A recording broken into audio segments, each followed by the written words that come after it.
we have two songs from the amazing song cycle by Ben Moore called Dear Theo. These were composed of verbatim excerpts from the letters of the painter Vincent van Gogh to his brother Theo. As most of you know, Van Gogh came to art fairly late in his life, but once he did, he had thrown himself into this with complete abandon, creating in just the 10 years that were left to him 15,000 drawings and 2,500 paintings. And in an absolute fever of creativity, over 800, close to 900 actually, paintings in the last 2 years or so. That's over a painting, almost 2 paintings every day, including weekends and holidays.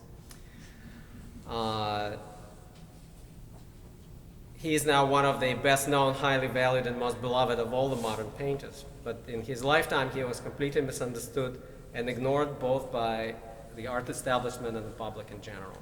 So his entire career, he was supported by his younger brother, Theo.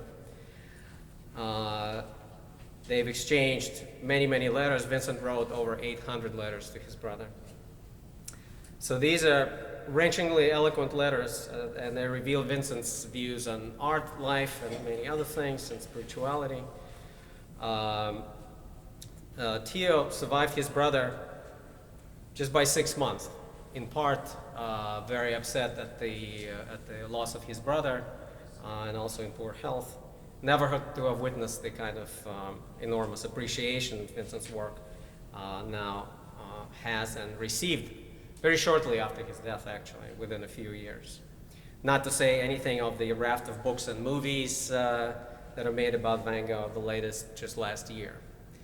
On a personal note, when I heard this set of songs, I was absolutely astounded because I have learned of the letters when I was about 14, and I read them all through in the multi-volume edition, and at the same time I saw the very painting that is mentioned in this, the one painting that Van Gogh sold in his entire life. It's called The Red Vineyard, and it's located at the Pushkin Museum in Moscow. And I saw those at the same time, and when I read them and I saw Van Gogh's work at the same time, my mind was just absolutely peeled back by the intensity and the directness of this art, but also by this kind of crippling pity and anger at humanity in general, which then as now continues to neglect and denigrate artists. The very people who dedicate their lives to creating art, which is the mirror in which we can see who we are. And I was, when I've heard this cycle, I was dumbfounded as how incredibly it had mirrored my feelings that time and my feelings about Van Gogh in general. So as you hear the cycle, please understand every word here is Vincent's own.